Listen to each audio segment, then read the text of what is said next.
A new Google chip that might be pulling power from other universes, particles that could be entangled across different realities, and an entire stack of hidden Earths floating just millimeters away, divided by a dimension we can't see. This is more disturbing evidence alternate versions of Earth exist.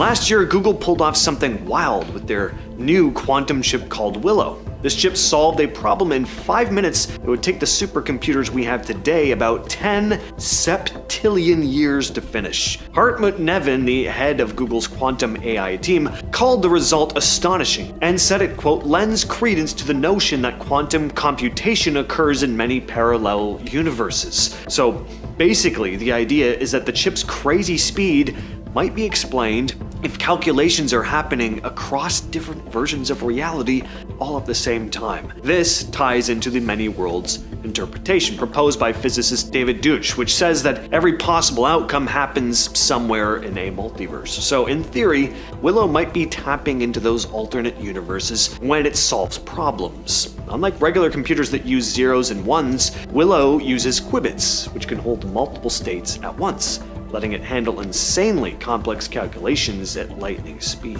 Imagine you have two specialized coins and you flip them at the exact same time, sending one to New York and keeping the other in London. The moment you look at the coin in London, though, and see it landed on heads, you instantly know the coin in New York is tails, even though no signal or message had time to travel between them. They are entangled. They share a connection that scientists call a shared state. We've talked about this many times before on the channel, but now let's take this to a much bigger scale. Some physicists wonder if this connection could happen not just across space, but across different realities. Maybe the atoms that make up our Earth are somehow entangled with the atoms of a parallel Earth. See, there are mysteries as to how particles behave sometimes. Now, what if when a tiny particle on our Earth does something unpredictable? Well, it might not be random. It could be because it's instantly affecting or being affected by its entangled twin particle in a parallel reality. The unpredictable random little movements we see in the smallest particles of our world could actually be the sign of a constant cause and effect relationship with a parallel Earth. String theory is what physicists come up with when they try to find the ultimate theory of everything. They wanted one single set of math that could explain both the super big stuff, like planets and stars, and the super tiny stuff, like atoms, but they ran into a problem. The math for this theory kept falling apart unless they added a ton of extra dimensions. First, let's nail down what we mean by dimensions. We live in a 4D world, 3 dimensions of space to locate anything, left, right, up, down, forward, and backward, and 1 dimension of time to say when an event happened. That's 4 dimensions we experience. For string theory's equations to work perfectly and make sense, they needed far more than 4 though. They needed 10 or 11 dimensions in total. Why? Well, it all comes down to gravity. When scientists try to describe gravity on the smallest scales, like inside atoms, things get confusing. They calculate that the force of gravity packed into a single tiny point should be endless. Since we don't see endless forces in the real universe, the math just breaks down. String theory fixes that by saying everything is made of tiny, vibrating little strings that make up everything in the universe. Imagine everything in the universe, your chair, the air, you.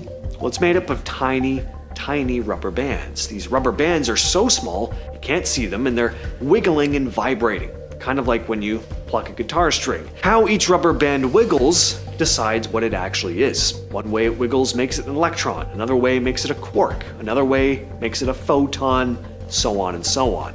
If the rubber band didn't wiggle, it wouldn't turn into anything. It would just be a useless string. The vibration is what gives particles their identity, so to speak. Different vibrations equals different types of particles. That's why string theory calls it strings, like tiny strings that make everything, but only because they wiggle in that right way. Now, for them to wiggle correctly without breaking the math, they need more space than we can see. That's where the hidden dimensions come in, extra directions for the strings to move so all the particles and forces makes sense. Next up, we have false vacuum decay, a pretty scary idea. This one is less about how a parallel Earth exists and more about how one could replace ours.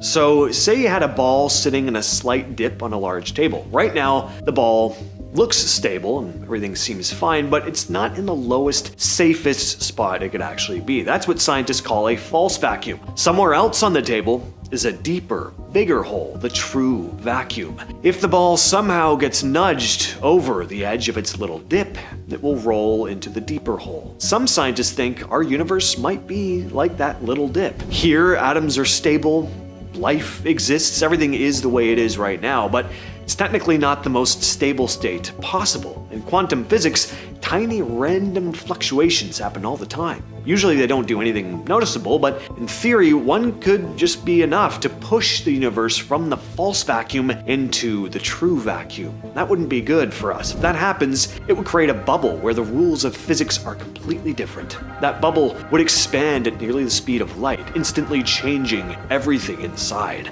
Atoms could fall apart, matter could dissolve, and our universe, as we know it, Earth included of course, would be wiped out and replaced by a completely new reality. Imagine math isn't just a tool we use to describe the universe, but the math is the universe. That's the core idea proposed by physicist Max Tegmark. Think about how many video games can be designed. You can design one where gravity is so strong, one where it's weak, one where the characters can fly, one where they can't, yada yada. Every single game is based on a different set of mathematical rules. Tegmark suggests that every single possible set of consistent mathematical rules doesn't just describe a universe, it is a universe, and that all of these unique equations make up their own alternate universes. Our Earth, the one we live on, is an example of one of these mathematical structures. It's a universe where gravity follows a specific formula, light travels at a specific speed, but there could be an infinite number of other Earths and universes with different mathematical rules that are just as real.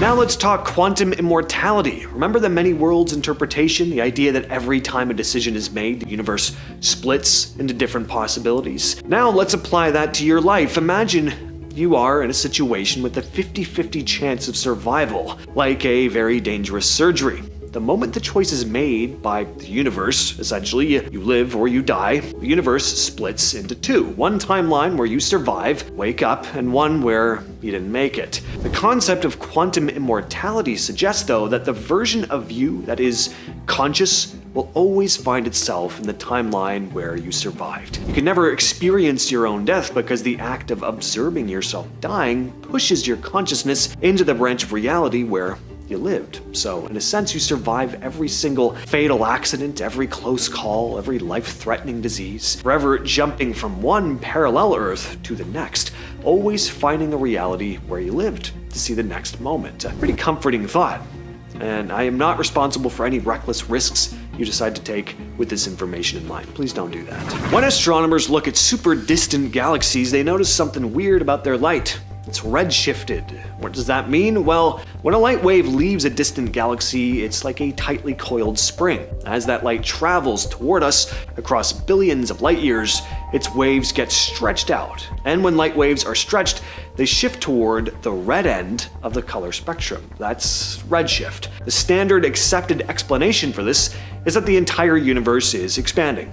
As the light travels, the empty space is moving through gets stretched out, which in turn stretches the light waves and makes them appear red. But way back, there was a competing idea called tired light. The idea here was that the universe wasn't expanding, instead the light was just losing energy on its long journey. Here's why losing energy makes it look red. Light color is directly tied to its energy. Red light has less energy than blue light. If light starts its journey as energetic blue light and then slowly loses energy over long distances, it would eventually look like lower energy red light when it finally gets to us, almost like it's getting tired, for lack of a better word. But here's where an alternate universe comes in. What if the light isn't tired from age, but it's actually being drained of its energy by something we can't see? Some think that our visible universe is constantly surrounded by a sea of what's called mirror matter, the same stuff that would make up a mirror Earth. This matter doesn't interact with our light or our forces directly, but it could be affecting light as it passes through it, draining its energy. This energy drain would make the light appear redshifted or tired. When you're watching leaves floating on a pond, there's no wind, the leaves will still drift in different directions by themselves. That's what scientists expected galaxies to do, move around sort of randomly because of stuff nearby pulling on them. Imagine hundreds of those leaves suddenly all start sliding the same way toward the same shore as if something is pulling on them, only there's no current or wind causing it. Astronomers have seen this with giant groups of galaxies. Instead of drifting every which way, lots of them were all moving together in one direction. So what's going on? Well, some scientists think that way beyond the edge of the part of the universe we can see is pulling. Maybe the edge of another universe.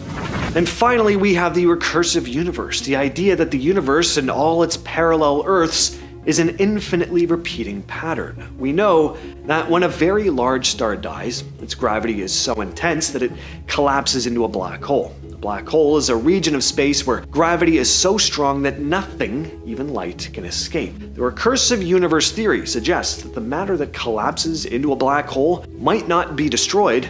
Instead, the physics inside the black hole cause it to re-expand and become a new self-contained universe. Think of it almost like a Russian nesting doll.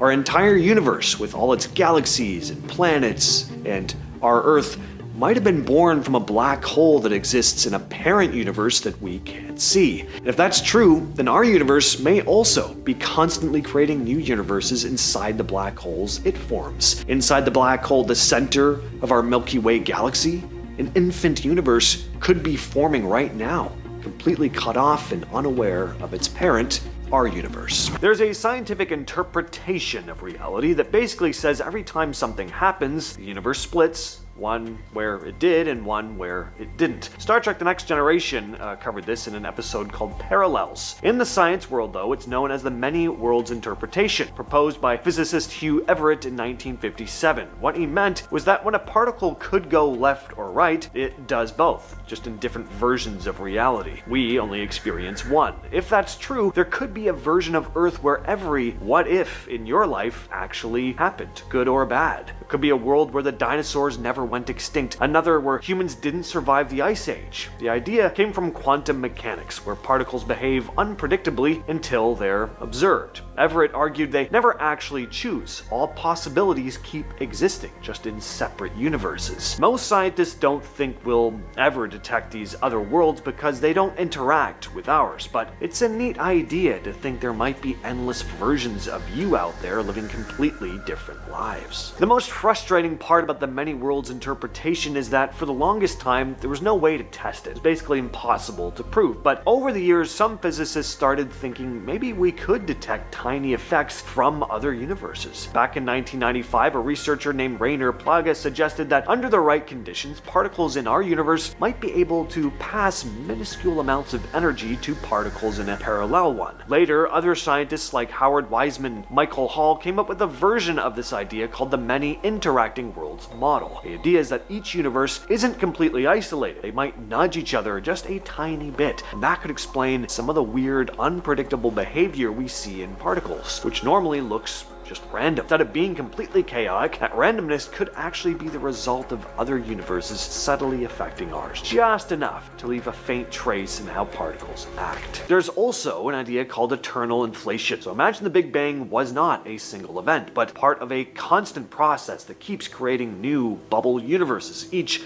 expanding in its own space. We just happen to live inside one bubble, surrounded by others we can't see. Now, if these bubbles sometimes collide, those impacts could leave marks, sort of like bruises in our own universe. Cosmologists have looked for this using data from satellites that map the cosmic microwave background, which is the faint radiation that was left over from the Big Bang. A few weird circular patterns have shown up that some researchers think could be scars, so to speak, from an ancient collision between our bubble and another. Of course, they can't say for sure, but it is a possibility. Back in 2015, a cosmologist named Ranga Ramshari found something while analyzing data from the Planck telescope, which measures leftover radiation from the Big Bang. He noticed certain areas that were 4,500 times brighter than expected. He suggested, cautiously, that this could be evidence of another universe overlapping with ours. Kind of like we just talked about, bubbles rubbing up on each other and exchanging exchanging material. Basically, the energy from that contact could have left behind these glowing marks. And it's interesting because these bright areas were very specific. Didn't line up with any known galaxies or star clusters. I mean, there could be other explanations, sure, but just think about how cool it would be if what we're actually seeing faint signs of another universe, light leading through from somewhere else. And that's not all on this topic. Along with oddly bright patches, they've also noticed an oddly cold spot. Scientists have been looking into it for years. They call it, see if you can guess, the cold spot. This one area is significantly colder than the rest, and it's way too large to easily explain. Some researchers think it might be caused by a massive void in space, a region where there are just less galaxies, meaning less radiation. But others have floated another idea, one that's a lot more tantalizing. That this cold spot could be another sign of a collision with a parallel universe. The hypothesis is that if two universes brushed against each other early on, that contact could have created a cooler, distorted area we can still spot today. Satellite missions like the Wilkinson Microwave Anisotropy Probe and Planck both confirmed the cold spot does exist, but no one agrees on what actually caused it. So for now, one of the most logical explanations might actually involve another universe, which is pretty cool. When scientists first mapped the faint radiation left over from the Big Bang, they expected it to look like random noise. Every direction of the sky should have been more or less the same, because the early universe was supposed to be uniform, but that's not what they found. There's this odd pattern in the data called the axis of evil. Basically, some of the largest patterns in that radiation map seem to line up in the same direction, and strangely enough, that direction matches the flat plane of our solar system, the same plane our planets orbit on. In theory, that shouldn't happen. Our solar system is tiny and it formed billions of years after the Big Bang, so you wouldn't think it would have any connection to that ancient light. And some scientists have an interesting idea about this, that maybe there's some kind of external force, something beyond what we can see, that's shaping the very structure of the universe itself. Obviously, no one's proven this yet, but the fact that the pattern even exists, pretty strange. The name Axis of Evil came from how unnerving the pattern was when it was first discovered, like some invisible hand was tugging the universe in a specific direction. One thing is for certain though, this seems to go against one of the most basic assumptions in cosmology, that the universe is the same everywhere. And if that's not true, it opens the door to a lot of strange possibilities. There's also an idea in cosmology that if another universe ever collided with ours, it would leave behind a kind of wake, kind of like a boat cutting through water. The waves that spread out after are the cosmic equivalent of what might happen if two universes brushed against each other during the expansion of the Big Bang. Physicists Matthew Klebin, Thomas Levy, and Chris Sigurdsson have modeled what that wake might look like. They don't think it'd be an explosion or a visible scar. Instead, it would show up as faint, disc-shaped pattern in the cosmic microwave background, maybe even changing the way galaxies formed across space. So far, nothing's confirmed, but just the idea alone is exciting, especially when you consider this is a real hypothesis being studied by serious physicists. If they ever find one of those hypothetical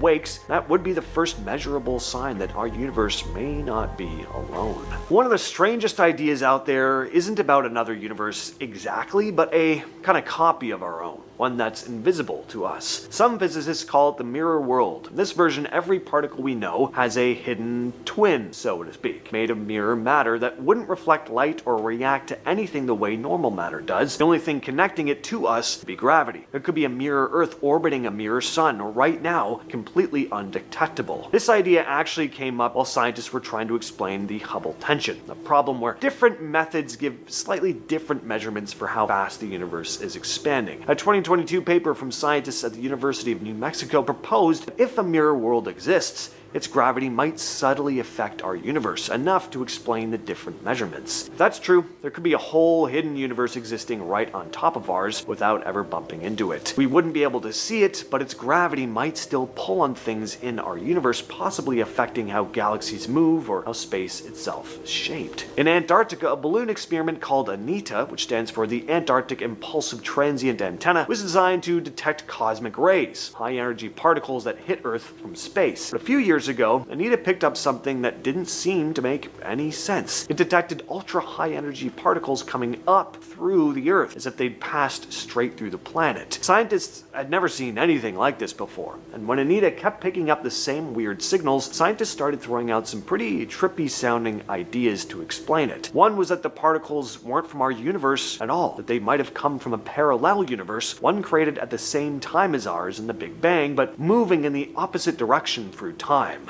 But why would they think time would be moving in the opposite direction here? Well, the idea comes from how the math behind the Big Bang works. It's symmetrical, meaning if you flipped it backward in time, the equations would still hold up. Some scientists think it could mean the Big Bang created not one, but two universes. Ours, where time moves forward, another where time flows the other way. In their perspective, we'd be the ones going backward, of course. What does this have to do with the odd particles moving up through the Earth, though? Well, Anita's data caught scientists' attention because the particles seemed to be moving in a way that just doesn't fit with how things work in our universe. So a few scientists suggested maybe those particles were actually crossing over, traveling from that universe into ours. One of the most basic assumptions in cosmology is that the universe looks the same in every direction. That's what scientists call isotropic. But when scientists look closely at the distribution of galaxies and radiation, there are hints that's not perfectly uniform. There's a small but obvious directional tilt. The universe seems to be slightly lopsided. A few studies have found something called dipolar modulation, meaning one side of the sky looks just a bit different from the other. That shouldn't happen if the universe expanded evenly after the Big Bang. Some researchers think it might mean we're seeing the effects of something. What? We can't say for sure, but it could mean that the part of the universe we can see is not completely isolated. In other words, there might be stuff just outside our observable universe that's massive enough to pull on galaxies inside our area. In 1991, Pam Reynolds was about to go through a terrifying ordeal, brain surgery, but at least she'd be put to sleep. Little did she know the experience was about to be far more harrowing than she could have ever imagined. This was going to be a highly risky brain surgery, referred to as a standstill operation. Basically, she was going to be clinically dead. Her heart was stopped, her body temperature was lowered, and her brain was going to be unresponsive throughout the entire surgery. It was a pretty extreme measure, but it was the only way they were going to have a chance at removing the large aneurysm in her brain. It ended up being a success though, and Pam fully recovered. But she wasn't out cold like you'd think she would be. Pam described that throughout the surgery, she felt as if she was floating above her body, looking down at the operating room. She could see the doctors and nurses working on her.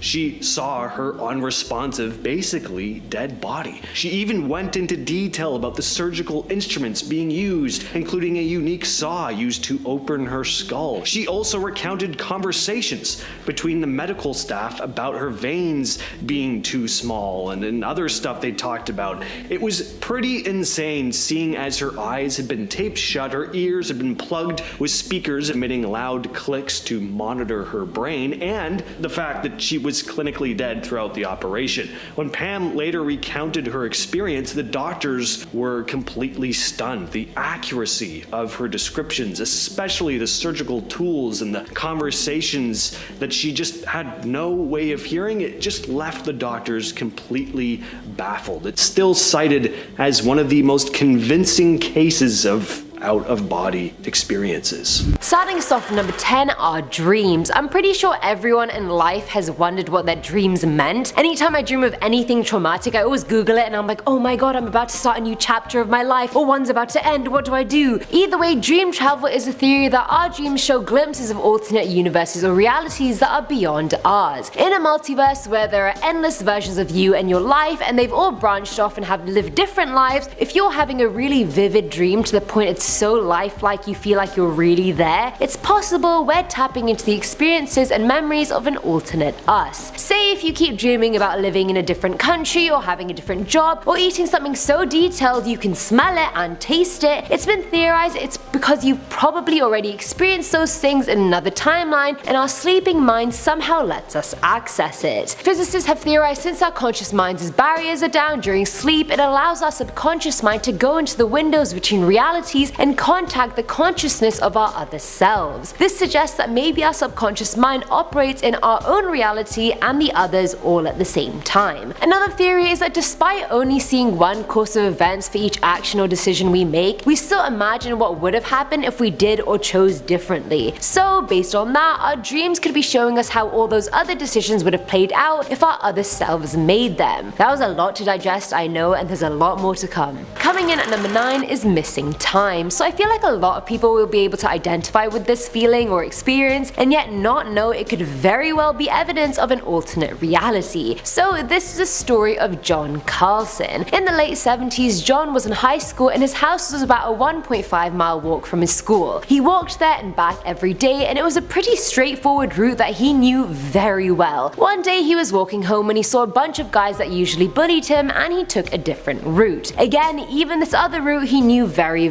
well. He'd also taken it before, so it wasn't anything new. But on the walk, things just seemed off. Despite school just ending, it was eerily quiet, and he felt like things just weren't real. As he was approaching an intersection, he saw the stores he usually saw there, but the silence persisted. He realized that even though he was walking towards the intersection, the stores and landmarks kept getting further and further away from him. Like a mirage, he didn't understand and started feeling anxious and disoriented, and then blank. A complete loss of memory, and when he awakened, he was on a different street in a different part of town, quite a while away from the intersection he was at before. And he had no idea how he got there, but within a few minutes, his mum pulled up and asked him if he was alright. Normally, his parents never looked for him as long as he came home before dinner, but his mum somehow just knew exactly where he was. When he asked her why she went to look for him, she said she was just doing chores at home when a voice in her head said, "Get John, he needs you." And a lot of people have had the same missing piece of time experience, so they've theorized that perhaps these blips are us crossing into another universe and taking your alternate selves' place and vice versa, so when you swap back, you end up somewhere else and not knowing how you got there. At number 8 we have the Large Hadron Collider, LHC for short. CERN, which is the European Organization for Nuclear Research, restarted their newly upgraded LHC in order to find out more about dark matter and look for tiny black holes that could be gateways to alternate universes. This LHC is the world's most powerful particle accelerator, and the point of it is to try and recreate the conditions present during the Big Bang to see what kind of matter was produced. Its other project is finding those tiny black holes. A paper published by scientists at the University of Waterloo proposed a way to prove black holes connect our universe with other universes, so CERN intends on testing and proving their hypothesis. If they do, and it's likely that they do, it'll be the first experiment that proves the existence of alternate realities ever. Hopefully they also find out how to transition from this reality to that one.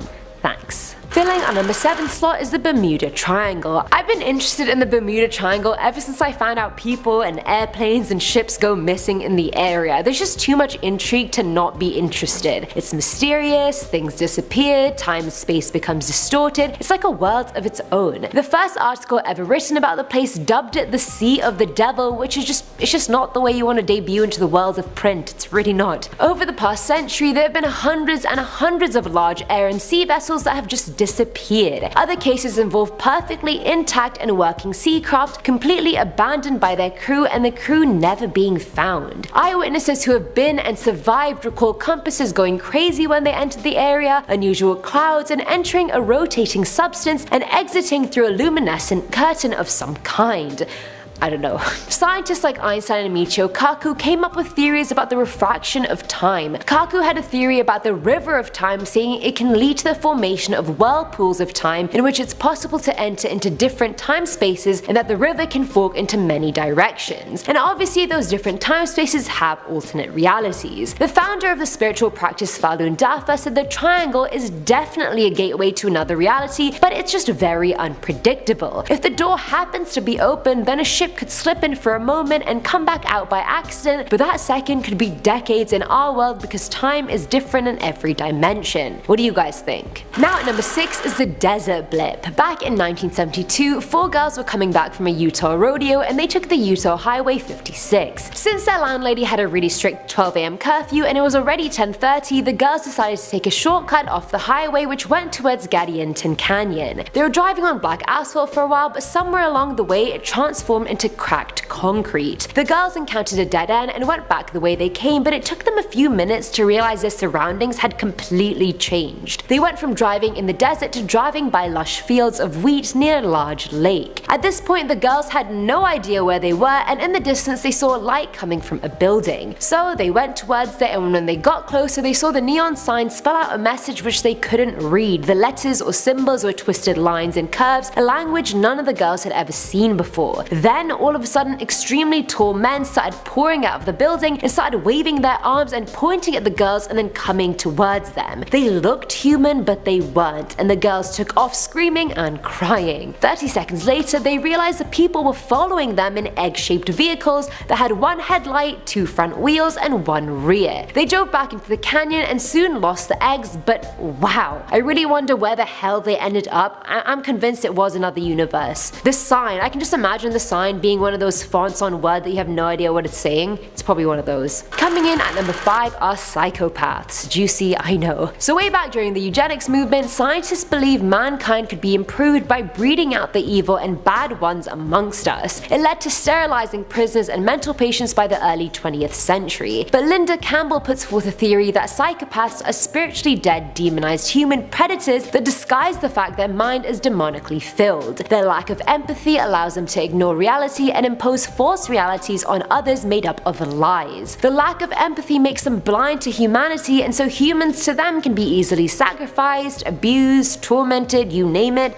It can happen to them. They possess an unlimited amount of demonic energy and get a thrill out of things we would categorize as screwed up. So Linda theorized these people actually exist in a demonically twisted upside down reality where everything they're doing and feeling makes complete sense to them in their reality. Our reality and theirs overlap, and their reality is a devilish anti-world within ours. And how this overlap happened, I have no idea. But it's not the first time blips or overlaps have popped up within this topic. So, at number 4 is The Cabin. It was so hard finding links about this story, it's like the universe just didn't want me to share it and know more, but I will. But anyway, many years ago, a woman and her friends went camping near a forest. They were having a good time, toasting marshmallows, the whole shebang, when they heard some music come from a stone cabin. First of all, I don't know why they weren't suspicious of a random stone cabin in the forest to begin with, but sure. Moving on, when they went to the cabin, they apparently saw a bunch of people wearing 17th century clothing just dancing inside. The woman was almost drawn to it and she tried to enter it, but before she entered all the way, her friend pulled her away and half her body immediately became paralyzed. Yes, the half that entered the cabin. Like out of nowhere, nothing happened, she just became paralyzed. Many believe the woman actually stepped into a dimensional gateway to an alternate reality, but when she was pulled away, she felt a shift that completely threw off her nervous system. I mean, obviously, since our systems don't experience alternate realities frequently, and thus she became paralyzed. Filling a number 3 slot are doppelgangers. It's a tricky subject. How is it possible for someone unrelated to us at all to look exactly like us? Looks are genetic, we look the way we do because of our ancestors, I don't need to explain that, so how can anyone else look exactly like us? From a scientific and biological standpoint, it just doesn't make sense. They're meant to be us in an alternate reality living their lives, but somehow in the configuration of endless possibilities of realities and universes, a glitch occurred and two of the same person ended up in the same reality when technically they shouldn't have been. They're not our clones, they still carry out their own lives like they would have in the alternate reality, except they're here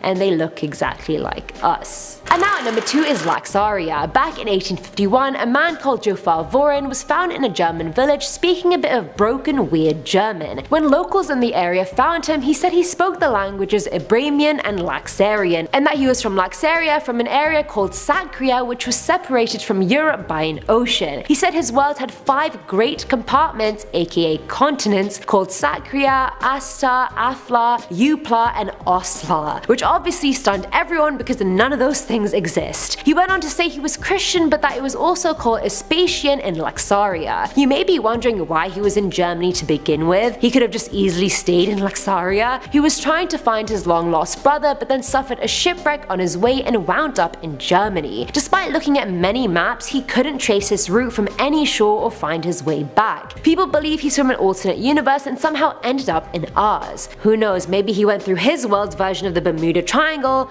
and that's how he got here. And finally, at number 1 are the Green Children of Woolpit. Now in the 12th century, a brother and sister were found near a wolf pit in the village of Woolpit, Suffolk. Yes, they got the name of the village from the wolf pits in the village. Now they looked like normal human kids except for the fact that their skin was heavily tinged with green. They spoke an unknown language that none of the locals had heard of, would only eat raw beans, and their clothing was just very bizarre. After a while they learned how to eat normal food and lost their green hue, but the boy soon died. The girl, however, learned how to speak English, and she explained how her brother and her had come from a place called St. Martin's Land, which was a subterranean world that only housed green people. She said the sun never shone there and it was twilight all the time. When asked how they got to Woolpit, she said she had no idea. She recalled herding her dad's cattle with her brother and then hearing a loud noise, and then they suddenly just end up near the wolf pit. The girl grew up and got married and led her life, but many people theorize the kids came from an alternate reality but just adapted to ours. For me personally, since it was the 12th century and travel was hard for locals of small villages, maybe the kids were from the Middle East or Asia, which could explain why the locals didn't recognize their language or clothing, but that still doesn't explain how they got there or the greenness of their skin, so maybe I should just stop talking. Starting us off at number 10 is the cold spot. According to a study published by the Royal Astronomical Society, there's a patch of cool space called the cold spot which can be seen in the radiation produced by the Big Bang more than 13 billion years ago. It was first discovered by one of NASA's satellites in 2004 and then confirmed by ESA's Planck mission in 2013. The latest study actually ruled out the pre-existing explanation for this, which was that the cold spot was an optical illusion produced by a lack of intervening galaxies. One of the authors of the study said the cold spot could very well be caused by a collision between our universe and another bubble universe. Every bubble universe has its own laws of physics that could be similar to ours or completely different. So that ending statement still makes everything inconclusive,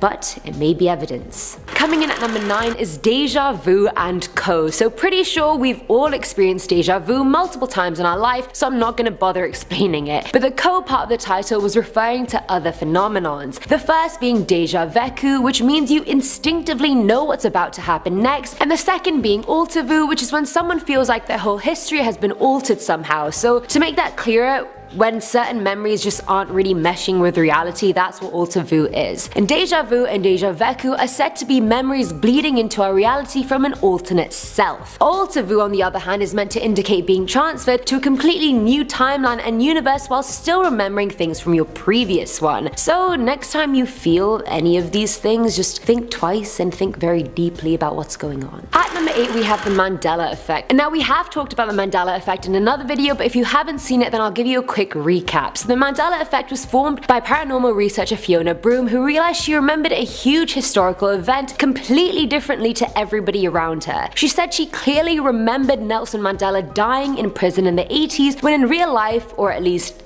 this reality, he died in 2013 at home. She didn't understand this because she remembered his death so vividly. She voiced her doubts online and realized there were so many other people who shared the same memory as her, to the point they remember being taught about his death in the 80s in school. There's another example, like in Star Wars, most people remember Darth Vader saying, "Luke, I am your father." Me definitely included, but the actual line is, "No, I am your father." I feel like really hardcore fans will know that, but clearly I'm not. She then formulated the idea that this huge gap between reality could very well be because some people, and in this case the people who remember the 80s death, had somehow managed to splinter off and shift between parallel dimensions, but still kept in contact with, I guess, this dimension. Hence their memories of an old and different timeline doesn't always line up with our world, or our timeline, and that was coined the Mandela effect. The end. Filling our number 7 slot is eternal inflation. So this isn't a physical piece of evidence, but it's a significantly backed up scientific theory, so good luck to me trying to explain this. So let's start at the start. The Big Bang was an event that created our universe when it expanded outwards faster than the speed of light, and that process is called inflation. I honestly feel like Bill Nye the Science Guy right now. So according to cosmologist Alexander Vilenkin, some areas of space-time stop inflating but others keep expanding. In that regard, the Big Bang stopped expanding all of a sudden for our universe, but according to the theory of inflation inflationary multiverse, it kept expanding into multiple parallel universes, creating more and more infinite realities, and we just happen to be one of them. If they do exist, they're a bubble universe probably right next to us or even overlapping with us. Now at number 6 is the case of Elenia Barcia. Now this Spanish woman woke up in her Madrid apartment one day and was hit with the realization that something was very, very wrong. She didn't recognize the bed sheets she had just woken up on, some items from her apartment were missing, whereas there were some items she had never even seen before. But the worst part was her boyfriend. She just couldn't find him anymore. She then tried to look for his number in her phone, couldn't find it. She asked her friends about him, none of them knew who she was talking about. She then reported him missing to the police and they told her there was no records of that person even existing. A psychiatrist offered that perhaps Lenia was hallucinating due to stress, but she vehemently disagreed. She wasn't stressed, something was wrong. She went to visit her family and spoke about her sister's surgery that had happened a few months prior, and her parents and sister had no recollection of that event. Even when she went to work, everything was anarchy. She now worked for the same company but in a different department in a different part of the world. She told her boss she was ill and went home even though she had to figure out who her boss was, yet the boss seemed to know her pretty well, yet she didn't know him at all. She's never been declared mentally ill and she's not a drinker or a drug user, but she thoroughly believes that she slipped into another universe, only a bit different from her own universe, but now she can just never get back there, because she doesn't even know how she got to this one to begin with. Coming at number 5 are ghosts. Now I know ghosts are almost always exclusively linked to the dead, and that ghosts are known to just be dead people haunting us or their spirits, but that's actually never been proven. We keep looking towards science for the answers, but the answer may be a lot simpler than we think. People have offered that ghosts are actually living beings from a parallel universe. They could very easily be visions through breaches between planes and into alternate realities that exist in unison with ours. That's why we can never see ghosts that well. They're always just mirages. They could just be real people that are flickering into our worlds from theirs, and we could very well be doing the same in their world. For all I know, I could be appearing as a vision over there right now, but some little kid probably is shitting himself thinking I'm a ghost. Another explanation for ghosts could be that they're humans that live with us but exist in a totally different realm or timeline, hence they're never fully here and we can't observe them properly with our senses, but maybe they can with theirs. I would take that explanation over them being evidence of the afterlife any day, because it's just a lot less scary and I can sleep better at night that way. At number 4 is ancient light. Caltech cosmologist Ranga Ramchari found evidence of cosmic bruising, which he thinks is evidence of a parallel universe. Cosmic bruising basically means one universe bumping against another universe. In his study published in the Astrophysical Journal, he said cosmic bruising may explain an anomaly in a cosmic microwave background produced using data from ESA's Planck Observatory. When he compared the map created to a map of the night sky, he found this unexplainable blob of bright light. The cosmic background shows bursts of ancient light displaying radiation signatures from just a few 100,000 years after the Big Bang. And I know that seems like a long time, but in the bigger picture it's probably like a minute. Ancient light is the result of the recombinations of electrons and protons that initially teamed up to make hydrogen. And hydrogen only gives off a limited range of visible light, so all astronomers know which colors they should be and which colors they shouldn't be. And the blob he found on the map wasn't the color it should have been, and he posited that our universe may have just simply been a region within another eternally inflating superregion.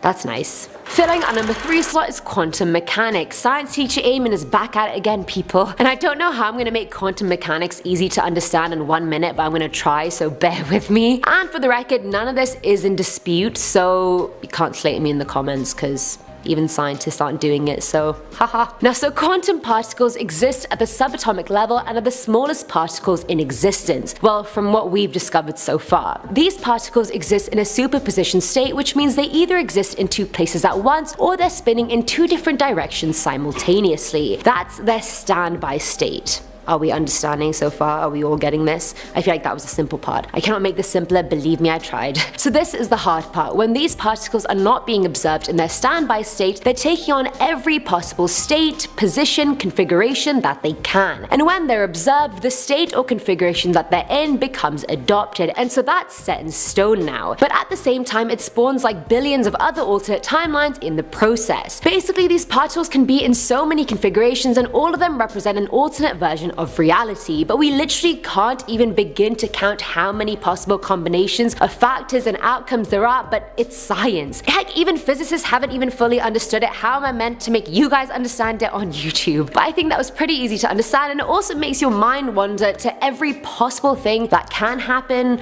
or could happen, or is happening.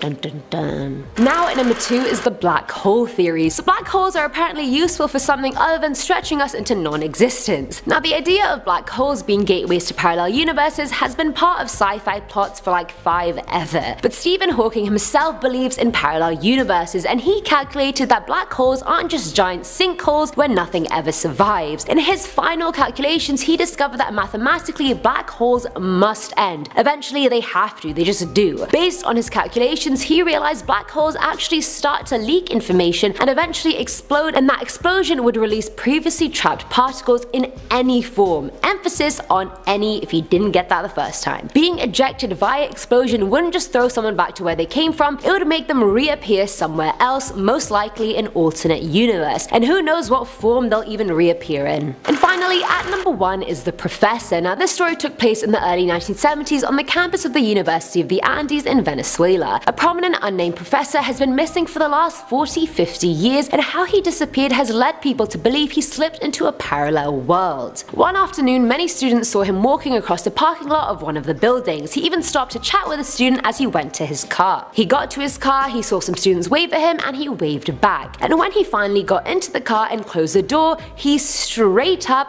disappeared. And I'm not talking disappeared as in he drove away and was never seen again. No, the car was never driven, it was just stood there, and he sat in the car and disappeared into thin air. After police conducted interviews with witnesses, it was concluded no one saw him get out of the car either. The story was so big it was even covered by El Tiempo, one of the largest Venezuelan newspapers. Like, how did he just disappear like that? Mind blown. Mohenjo-Daro, an archaeological site in Pakistan, might just be evidence of an ancient nuclear war taking place that somehow this reality has completely overlooked. Unusual findings in the area include incredibly high levels of radioactivity in certain layers of soil that have been vitrified, which basically means that they have turned into a glass-like substance due to extreme temperatures, far hotter than any temperature reached by a simple primitive fire. These findings, paired with ancient texts describing advanced weapons with devastating abilities that could produce immense amounts of light and heat, have led many people to believe that an ancient nuclear battle did in fact take place in the area. But there is not enough evidence to definitively support that thought process, so many people believe that the battle actually took place in an alternate reality, after which the battlegrounds somehow ended up in our own. I mean, it would answer the questions of why the areas surrounding Mohenjo-Daro don't share the same anomalous features, but for now it's anyone's guess, really. Old Street in Liverpool is known for its trendy shops and cafes, but it's also become famous for something much stranger.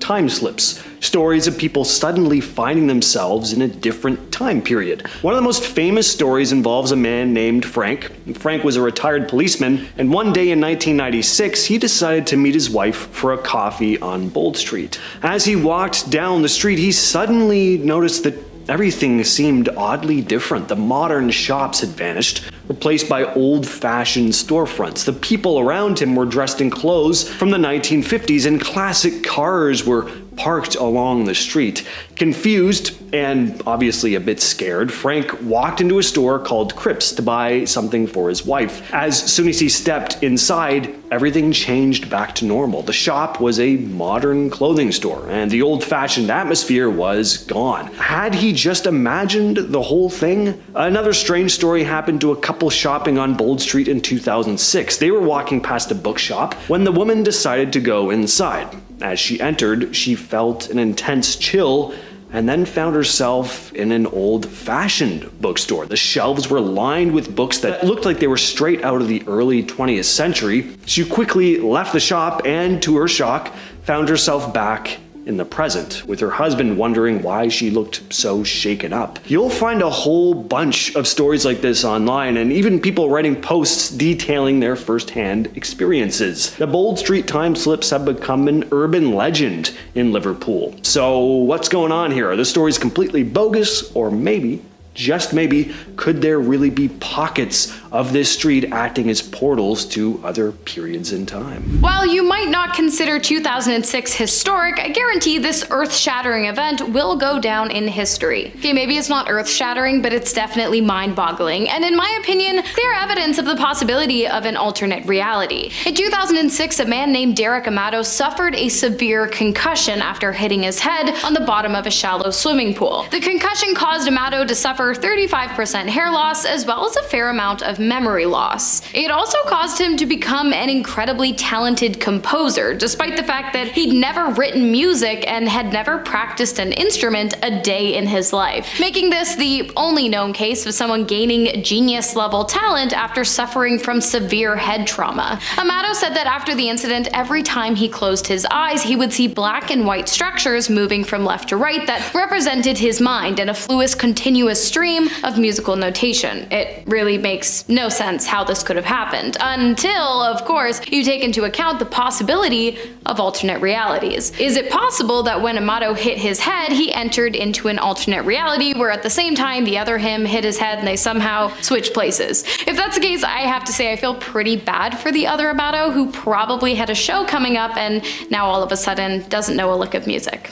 Tough times. In 1977, Kimberly Clark Sharp was treating a heart attack patient named Maria at Harborview Medical Center in Seattle. At one point, Maria flatlined. She was clinically dead. The doctors managed to resuscitate her though, and she later described having an out-of-body experience. While floating outside her body, she claimed to have seen a tennis shoe on a high ledge outside the hospital. The shoe was described in detail, a blue, scuffed-up tennis shoe. The story was pretty unbelievable. But all the same, Sharp thought, well, what the heck, I'm gonna take a look. And sure enough, right in the spot Maria had described, there was a scuffed up blue tennis shoe. The level of detail in Maria's account was so precise that it left some wondering if she really had left her body, crossing over into another reality before being brought back down to Earth. All the way up until the 20th century, more specifically 1846, the small island of Remaja, located just off the north coast of the Yucatan, was present on almost all maps. And then one day, all of a sudden it disappeared, as though it had never even existed in the first place. Interest in the island peaked in 2008 after it was pointed out that the island, if it's real, would have no real boundaries or oil rights in the Gulf of Mexico. This prompted a large number of search parties to go out and look for the island, but ultimately each and every one of them were unsuccessful. And to this day, the mysterious island has never been found. Some people believe that the island either fell to the sea or perhaps never existed at all, but you and I, we know better. And I think just maybe the island did exist, and it still does, only it somehow got bumped to an alternate reality. I mean, it's possible.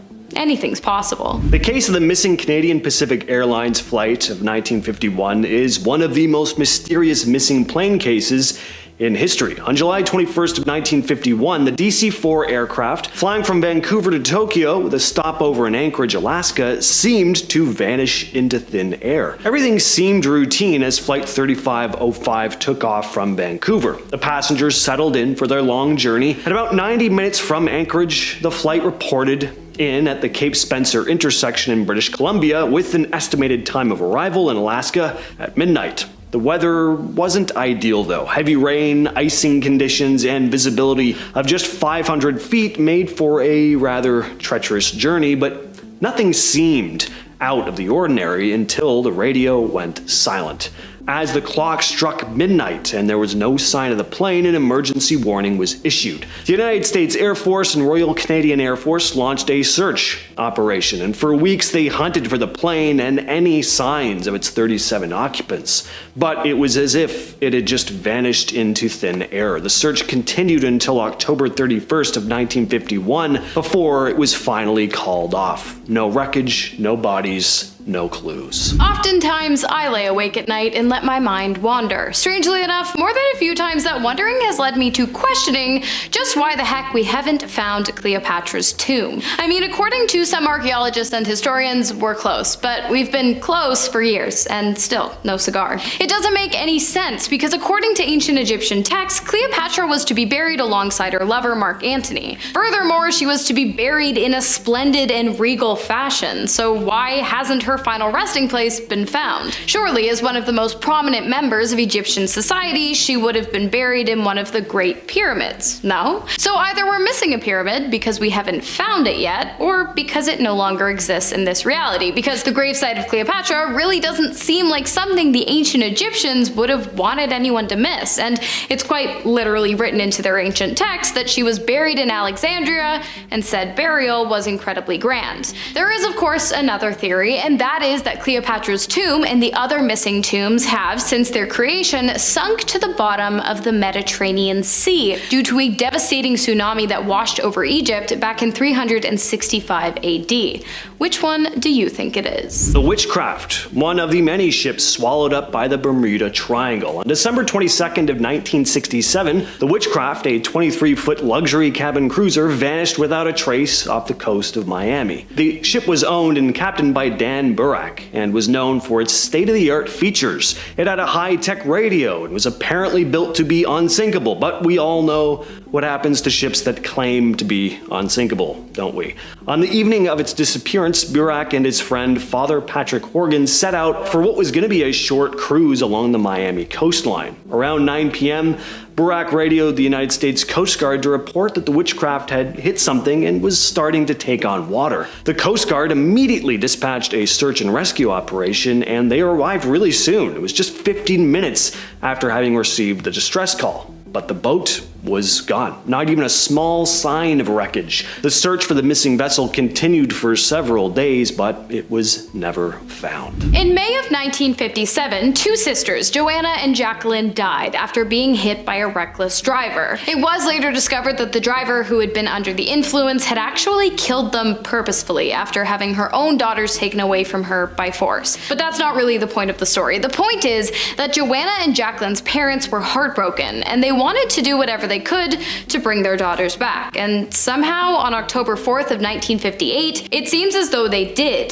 Mrs. Pollock gave birth to twin sisters, Jennifer and Jillian, who shared eerily similar traits to both Joanna and Jacqueline. In fact, as they aged, Jennifer even developed a birthmark that looked exactly like the one Jacqueline had on her left hip. And on her forehead, she had a birthmark that matched a small scar Jacqueline had in the exact same location. Furthermore, although the twins grew up in an entirely different town than Joanna and Jacqueline, they both recalled living in Hexham, where the original Pollock sisters had grown up. They could describe in great detail places they had never been before, but that Joanna and Jacqueline had. I'm not sure whether or not this proves alternate realities, but it seems as though something in the universe was not going to stand for a reality in which Joanna and Jacqueline truly ceased to exist. The North settled in Greenland around the 10th century, creating a colony that lasted for about 500 years. But then, in the late 15th century, they vanished. Now, it's not like it was uncommon for people to relocate back then, but what was strange about this was that they'd left behind a lot of their supplies and belongings. It was like they just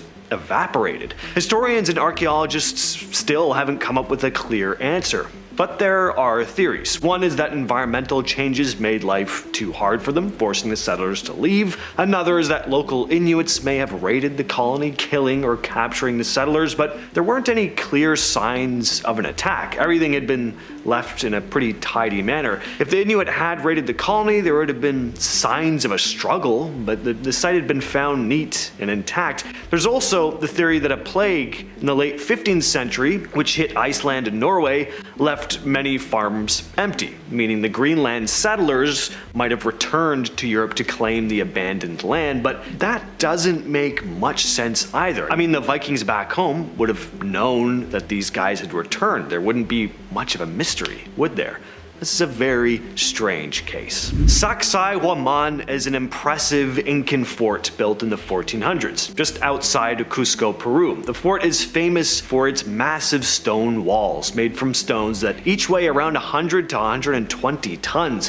What's even more amazing, though, is how these stones fit together, which is perfectly. They also have these smooth finishes, almost like they were melted and then hardened again in a giant kiln. But back then there was no way they could have had a kiln big enough to do something like that. Researchers have been trying to figure out how the Incas managed to mold these stones for years. Some think they might have used mirrors or glass to focus sunlight and heat the stones until they were soft enough to fit together, but there's no evidence of a method like that having been used. Others have theorized that the stones may have been rough at first and then natural fires partially melted them together, but tests have shown that regular fires don't really get hot enough to melt the stone. Here's a theory for you. Maybe the Incas had some kind of a deal with a race of stone carving aliens, but I had to do it. In Jordan and Syria, there are mysterious stone circles spread across the desert plains. Some of these circles are huge. The smallest is about 720 feet wide, and the largest is more than 1,450 feet across. They're all between 3 and 5 feet high, and none of them have any openings or entrances, which is strange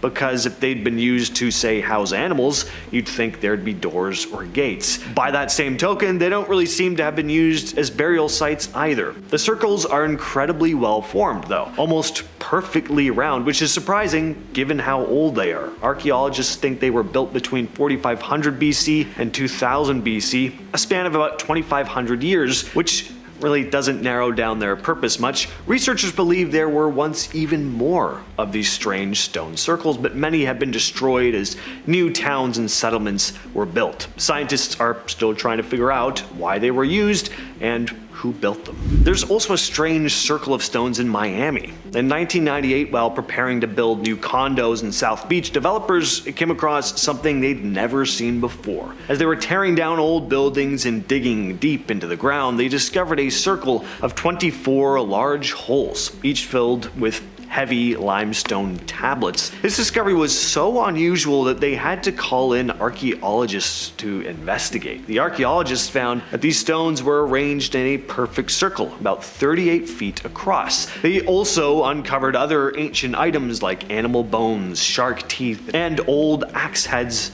made of basalt rock. After studying the area, the experts estimated that the Miami Circle was about 2,000 years old. The circle is believed to have been created by the Tequesta people, a tribe that lived in the region until the early 18th century. The Tequesta were known to be nomadic. Today, the Miami Circle sits right in the middle of the city. Researchers are still studying the site and the artifacts, but the purpose of the circle and even a lot about the Tequesta themselves still a mystery. Alright, this story is one of the wildest and most mysterious tales from World War II. So in October of 1943 at the Philadelphia Naval Shipyard, the Navy was working on a top secret project to make ships invisible to enemy radar. The ship at the center of all this was the USS Eldridge. The story goes that they were using some kind of high-tech equipment involving powerful electromagnetic fields. When they turned on this equipment, something bizarre happened.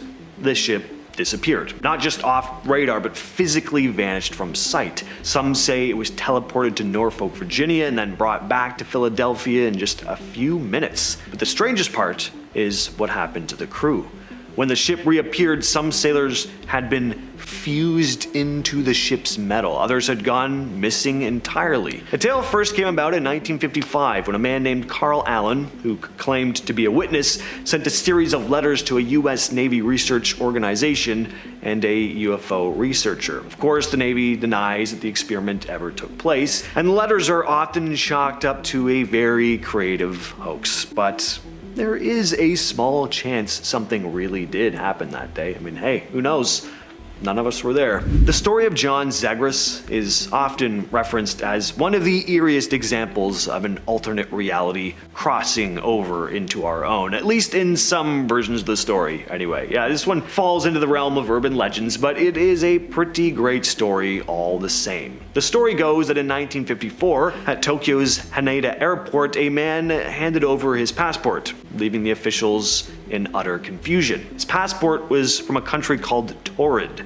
If you're wondering what Torrid is, well, it doesn't exist. They looked at the man and he seemed completely normal. He was well dressed and polite, but he insisted that Torrid was a real country located between France and Spain, and he was shocked when the officials told him that that place just didn't exist. The man had other documents too, like a driver's license and bank statements, all from this place called Torrid. His passport even had stamps showing he had traveled to other countries before. The officials were just completely baffled. They checked maps and globes And they were like, are we just crazy? But no, there was no Torrid. They put him in a nearby hotel while they investigated further, and they posted guards outside his room just to make sure he didn't leave. But when they went in to check on him the next morning, he disappeared. The room was on a high floor, no balcony, and the guards swore they didn't see or hear anything strange during the night. His documents also disappeared, leaving no trace of the mysterious man from Torrid.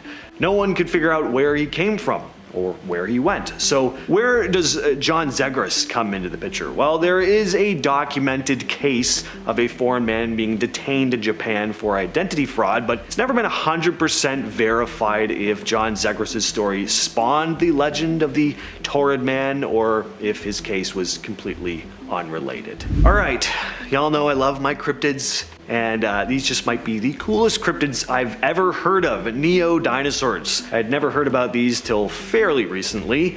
These are exactly what they sound like, sightings of dinosaurs in modern times. And yes, there have been multiple sightings of these things in the Amazon basin, in Bolivia, Colombia, Peru, and Brazil. The most common type of neo-dinosaur reported in the Amazon is a large, long-necked amphibious animal that looks a lot like a sauropod. Then there are ones that look like iguanodons, and less frequently bipedal reptiles similar to Allosaurus. There have been tracks discovered that look like dinosaur-type footprints and actual sightings of the creatures themselves, if you can believe it, which most of you I'm sure can't. Fair play. One of the famous tales of these creatures comes from the British archaeologist and explorer Percy Fawcett. That's the guy who claimed to have found the lost city of Z. He claimed to have found these three-toed tracks in the forests of Brazil, and a friend of Fawcett claimed to have seen a large, long-necked reptile near the Brazil-Bolivia border. There were also reports of an iguanodon-like creature in Colombia in 1921, and a Brazilian named Alvaro Mesquita reported encountering a camptosaur-like animal on the shore of a swampy lake between the Purus River and the Juara River. And even as recently as 1995, geology students in Brazil's Sincora Mountains reported seeing two large creatures about 30 feet long with 8-foot necks and tails bathing in a river. Very bizarre. And I can understand why some people may not believe this. I just think it's a really cool idea. One of the most awe-inspiring and well-documented UFO sightings came in 1997. It was March 13th in Arizona, a clear, starry night. People were just going about their usual business when, out of nowhere, strange lights started to appear in the sky. And no, they were not stars. First, there was this V-shaped formation of 5 lights slowly gliding across the state. The lights were first spotted in the town of Henderson, Nevada, around 7:55 p.m., and from there they made their way to Arizona, passing over Prescott and heading towards Phoenix. As the lights moved, more and more people saw them. Hundreds, maybe even thousands, looked up and saw this weird, silent, glowing formation. Some folks described it as a massive, solid object blocking out the stars as it passed. The police were flooded with reports. Phone lines were lighting up in news and radio stations, and the odd V-shaped craft wasn't the only one reported. A police officer in Paulden, Arizona would report seeing a cluster of orange-colored lights. And later, around 10 p.m., there were a number of reports in the Phoenix area of a row of brilliant lights hovering in the sky, or slowly falling. It later came out that the Air National Guard had been carrying out test flights that night, but people were skeptical, and till this day, people still don't buy the official explanation. As for why that is, well, we could do a whole video on this case, but essentially, the military said one of the light formations was a plane, and the other sets of lights were flares, and it just didn't look like that. The story of the Orang Medan is one of the creepiest and most mysterious sea tales out there. It all started in 1947 when a distress call came in from a Dutch freighter named the SS Orang Medan. The message: all officers, including the captain, are dead, lying in chart room and bridge, possibly whole crew dead. Then there was some garbled Morse code, followed by the final words, "I die," which has always creeped me out. Rescue ships were quickly sent to check things out. When they boarded the ship, though, they found that the entire crew was indeed dead. Their bodies were scattered around the ship. Their faces were frozen in expressions of pure terror, and their arms were reaching out like they'd been trying to fight something off. There were no signs of physical injuries though. The rescuers didn't have much time to figure things out either. Shortly after they arrived, a fire broke out in the ship's cargo hold. They had to abandon the vessel, which then exploded, sinking into the depths of the ocean. And another one of the most mysterious maritime tales in history is of course the case of the Mary Celeste. On December 4th of 1872, a ship called the Mary Celeste was found floating in the Atlantic Ocean. It was found completely empty of people anyway. All the cargo, the food supplies, and the crew's belongings, they were all still in place. All that was missing was a single lifeboat. The Mary Celeste had left New York about a month earlier, led by Captain Benjamin Briggs. He was traveling with his wife, his young daughter, and 7 crew. The ship was headed for Italy. Now, everything seemed normal during the journey, and that's because we have the log entries. The last entry in the logbook, too, was just a regular note about the ship's position and weather. There were no clues in these logs about any sign of trouble. There was no sign of a struggle or any kind of damage to the ship. It looked like everyone had just calmly left in the lifeboat. But why? The weather was fine, the ship was in good shape. It was unlikely that pirates had attacked either, because again, nothing had been stolen, and there were no signs of violence. To this day, nobody knows what happened to Captain Briggs, his family, or the crew. In our number 10 spot, we have unknown objects. Over the years, archaeologists have discovered items while on expeditions that they truly can't explain. Objects that cannot be identified as an object of this world, or an object that is so old and doesn't fit with our idea as to what existed during that time. A good example of this is a hammer that was found in London in the 1930s. And this hammer is said to be over 500 million years old when humans weren't known to exist. There is also the Antikythera object that is a stone-like computer that was found near a Greek island. A stone computer. What? These items are from civilizations and times where there is no other data and proof that they existed, and so some have of course concluded that perhaps they are objects left by time travelers or dimension travelers, or perhaps alien species. I think dimension travelers. What do you think? Let me know in the comment section below. In our number 9 spot, we have the case of Lorena Garcia. This is a story that was covered in the news around the world because of how different it was, and how it may possibly prove the existence of alternate realities. Allegedly, a young woman by the name of Lorena Garcia woke up one morning to find that nothing was familiar to her. Her home, her friends, job, everything was completely different, as if she was brand new to this planet. Many think that the reason everything was so far off is because she slipped into another dimension. No explanation made more sense, as she was still her and looked like her, and yet everything, her whole world, was completely different.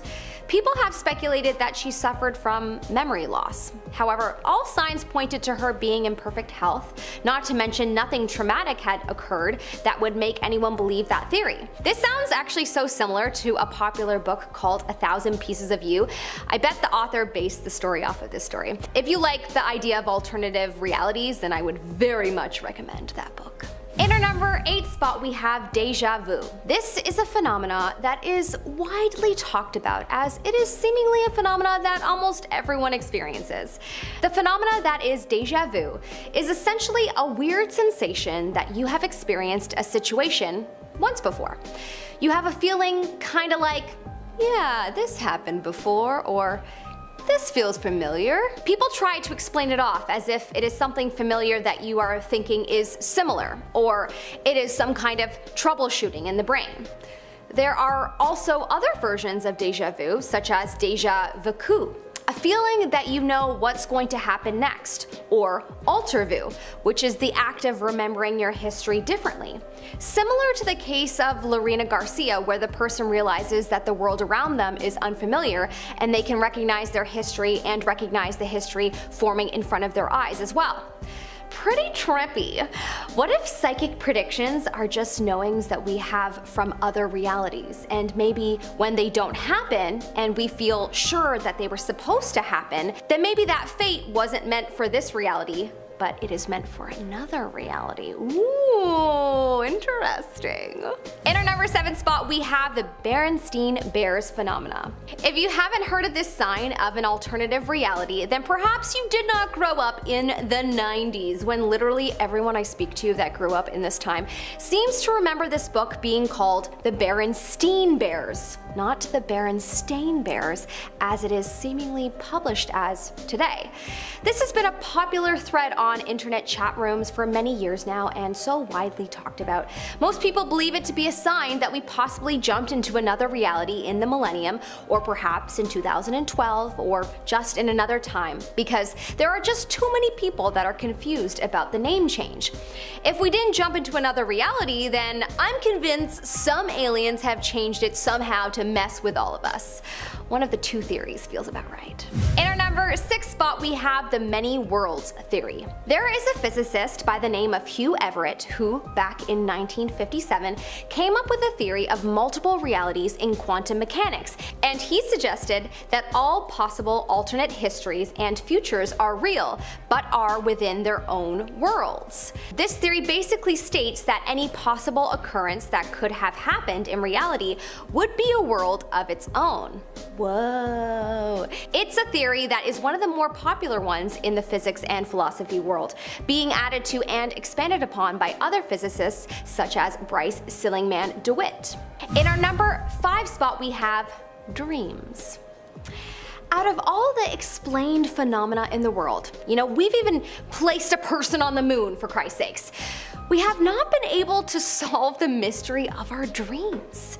Researchers are nowhere close to understanding exactly how the mind works, and dreams are an element that are still quite a mystery.